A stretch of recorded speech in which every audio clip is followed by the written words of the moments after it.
শরীয়তে শুধু ধর্ষকের জন্য আইন দেওয়া হয় নাই, জিনাকারীর জন্য আইন দেওয়া হয়েছে।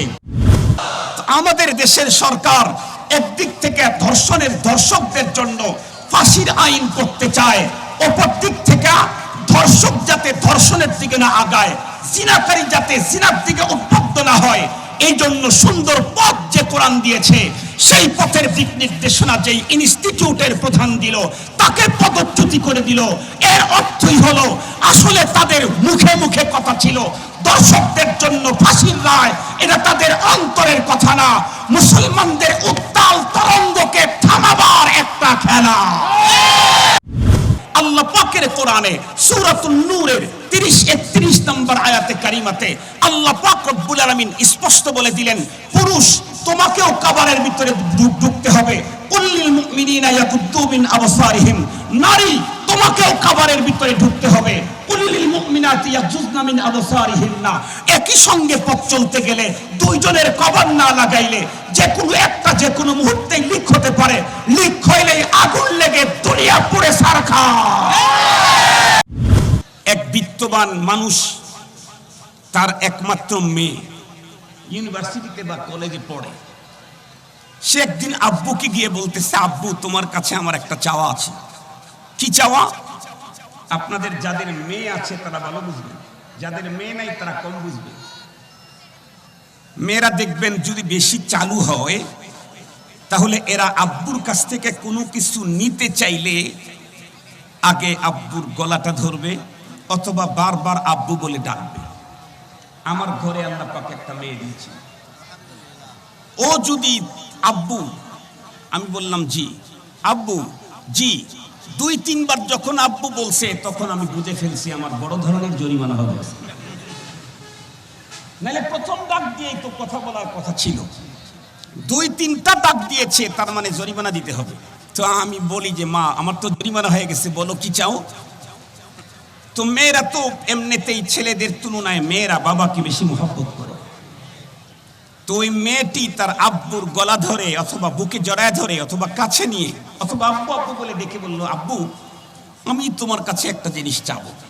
কি চাইবে বলো, তুমি আগে বলো আমাকে দিবে কিনা।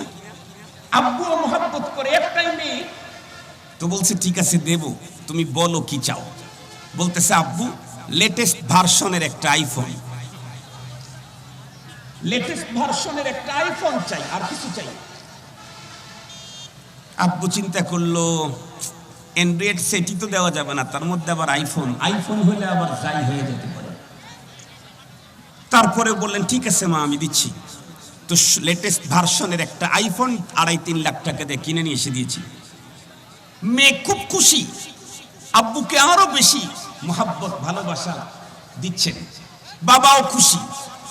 একদিন যেতে না যেতেই মেয়ে বলতেছে, আব্বু তোমাকে আর একটা কাজ করতে হবে। কি কাজ? তুমি যে আমাকে ফোন কিনে দিয়েছো না, আমি লিখে দিচ্ছি, তুমি ফোনের কাভারের দোকানে গিয়ে এর একটা সুন্দর একটা ব্যাকপার্ট কিনবা আর একটা 2 পার্ট, ব্যাকপার্ট উপরে পার্ট মানে ফোল্ডিং একটা কিনবা, কাভার কিনবা। বাবা তখন সুযোগ পেয়ে গেল মেয়েকে নসিহত করার। বাবা তখন ডেকে বললেন, কেন মা, ব্যাকপার্ট আর এই ফোল্ডিং কাভারটা এটা কোম্পানি দেয় নাই, আইফোন কোম্পানি দেয় নাই? না এটা দেয় নাই, এটা দেয় না। তো বলতেছে তারপরে এগুলি কেনার কি দরকার আছে? না বাবা কিনতে হবে।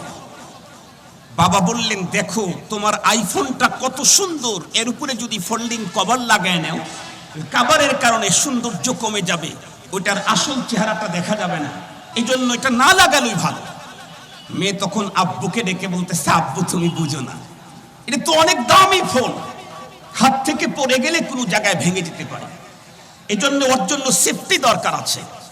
আর সেফটি দিতে চাইলে ওকে অবশ্যই ফোল্ডিং কোনো কাভার দিয়া এটা হাতে নিয়ে চললে তাহলে দেখতেও সুন্দর, ফোল্ডিং কাভার লাগলে এটা দেখতেও চমৎকার, তাছাড়া ওর লাইফ বাঁচবে, ওর হায়াত বাঁচবে, ও দীর্ঘদিন পর্যন্ত টিকতে পারবে, নাহলে যে কোনো মুহূর্তে অ্যাক্সিডেন্ট হবে।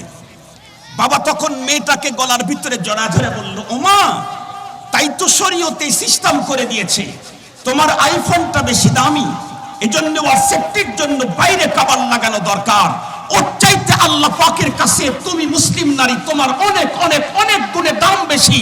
এজন্য তোমার সতীত্ব আর চরিত্র রক্ষার জন্য বাইরের হিজাব আর জিলবাবের কাবার লাগানো দরকার।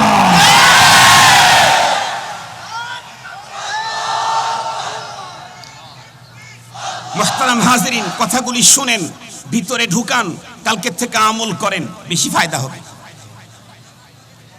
তো মুসলিম নারীর হিজাব আর জিলবাব, পর্দার বোরকা, এটা মুসলিম নারীর অসম্মানী না, অসৌন্দর্য না। আইফোনের যেমন দামি কভার তার সৌন্দর্য, তার সেফটি মুসলিম নারীর হিজাব জিলবাব আর পর্দার বোরকা তার সেফটি এবং এটা তার সৌন্দর্য। আপনাদেরকে আর একটা মিসাল দিলে খুব ভালো করে বুঝবেন। এই যে আমাদের এই মাহফিলের এই এরিয়াটা বৈদ্যুতিক বাল্বের কারণে আলোকিত হয়েছে, তাই না? তাহলে বিদ্যুতের লাইন দিয়া এই এলাকাতে ঘরটাকে আলোকিত করতে চাইলে, বিদ্যুৎ এখানে এই লাইটটাকে আলোকিত করতে চাইলে দুইটা তারের মাধ্যমে বিদ্যুৎ আনতে হয়, তাই না? দুইটা তার না আমাদের এলাকায়, না একটা লাগায়? দুইটার ভিতরে বিদ্যুৎ থাকে না, একটার ভিতরে বিদ্যুৎ আর একটার ভিতরে বিদ্যুৎ নাই। এরপরেও একটার ভিতরে বিদ্যুৎ আর একটার ভিতরে বিদ্যুৎ নাই। এরপরেও ইচ্ছা করলে কিন্তু কোম্পানি শুধু বিদ্যুৎ যেটার ভিতরে আছে এটাকে কাবার দিয়া জড়ায়া, যার ভিতরে বিদ্যুৎ নাই ওই তারটাকে খালি রাখতে পারত, কিন্তু কেন রাখে নাই? তাতে তো তারের দাম কমতো, কোটি কোটি টাকা মানুষের এখানে সাশ্রয় হতো। এরপরেও দুইটা তারেই কাবার লাগানো হয়েছে। কেন? যেহেতু দুইটা তার যদি দূরে দূরে থাকতো তাহলে একটাতে কাবার লাগাইলে চলতো। দুইটা যেহেতু একসাথে বাস করবে, সহ অবস্থান করবে, এই জন্য এখন দুইটাকে তার কাবার লাগাইতে হবে। কাবার যদি দুইটার মধ্যে লাগায়া এরপরে সঠিক পদ্ধতিতে এখানে যদি এক জায়গায় জমা করেন, এরপরে এখানে হোল্ডারের ভিতরে জমা করেন, এরপরে যদি ওখানে লাইট লাগান, আপনার ঘরকে আলোকিত করবে। পক্ষান্তরে সঠিক পদ্ধতিতে হোল্ডার ছাড়া যদি ওখানে দুইটা এক জায়গায় করেন, আগুন লেগে যাবে। তার দুইটা যদি খোলা রাখেন, আগুন লেগে যাবে।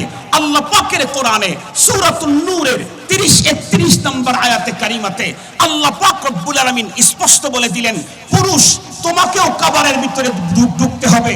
কুল্লিল মুমিনিনা ইয়াকুদ্দু মিন আবসারিহিম, নারী তোমাকেও কাবারের ভিতরে ঢুকতে হবে।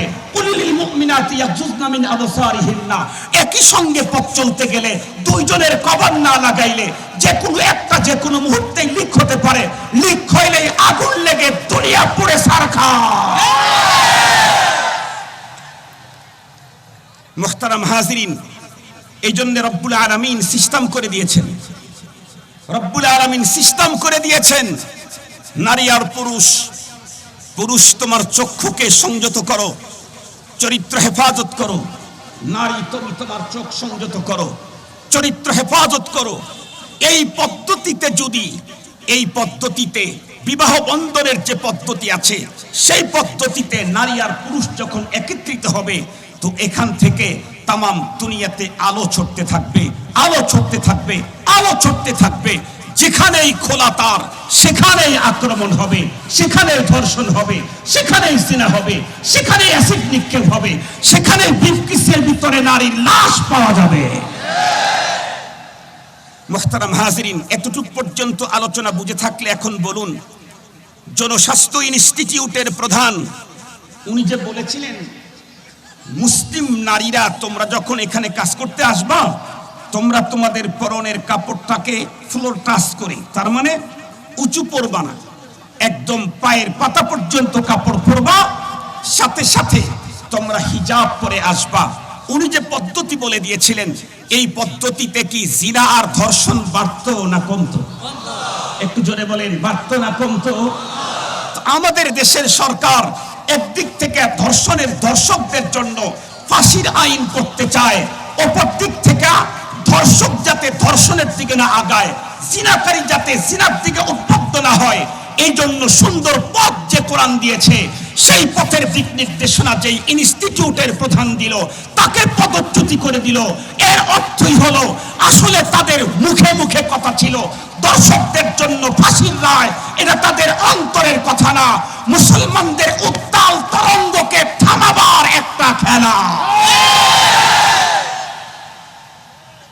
মুসলমানদের উত্তাল তরঙ্গকে থামাবার একটা খেলা মাত্র। যদি প্রকৃতই তারা দিল থেকেই ধর্ষণ বন্ধ করতে চায়, আমরা তো আমাদের দেশের সব শ্রেণীর মানুষেরা ধর্ষকদের বিরুদ্ধে আইন চায়, কিন্তু জিনাকারীর বিরুদ্ধে কোনো আইন চায় না। কথা বলেন না কেন? কথা বলেন না কেন? আমরা তো স্পষ্ট ভাষায় বলতে চাই, ধর্ষণ বন্ধ করতে চাইলে জিনা তো বন্ধ করতেই হবে, তার আগে দর্শনও বন্ধ করা লাগবে। কি বন্ধ করা লাগবে? দর্শন। দর্শন, কথা বলেন, কি বন্ধ করা লাগবে? দর্শন বন্ধ করা লাগবে। তাহলে ধর্ষণও থাকবে না, জিনাও থাকবে না। শরীয়তে শুধু ধর্ষকের জন্য আইন দেওয়া হয় নাই, জিনাকারীর জন্য আইন দেওয়া হয়েছে। স্পষ্ট ভাষায় বলতে চাই, এই জনস্বাস্থ্য ইনস্টিটিউটের প্রধান, উনি তো সরকারি কোনো আইন লঙ্ঘন করে নাই, উনি তো দেশ আর রাষ্ট্র আর অর্থনীতির কোনো ক্ষতির কোন সাইড উল্লেখ করে নাই। এরপরেও যদি তার এত বড় শাস্তি হয়, আমাদের দেশের সংবিধান তো তৈরি করেছে কয়েকজন পার্লামেন্ট মিলে, ওই সংবিধান তো 5 বছরের জন্য। এখন এরা আছে, ওদের সংবিধান আছে, আর একজনরা আসলে সংবিধান ভাঙচুর করে নতুন সংবিধান তৈরি করবে। যেই সংবিধানের হায়াত মাত্র 5 বছর, সেই সংবিধানের পরিপন্থী কাজ করলে যদি তার জেল হয়, জুলুম হয়, কোরআনের চিরস্থায়ী সংবিধানের বিরোধিতা যারা করে তাদের তো ফাঁসি হওয়া দরকার।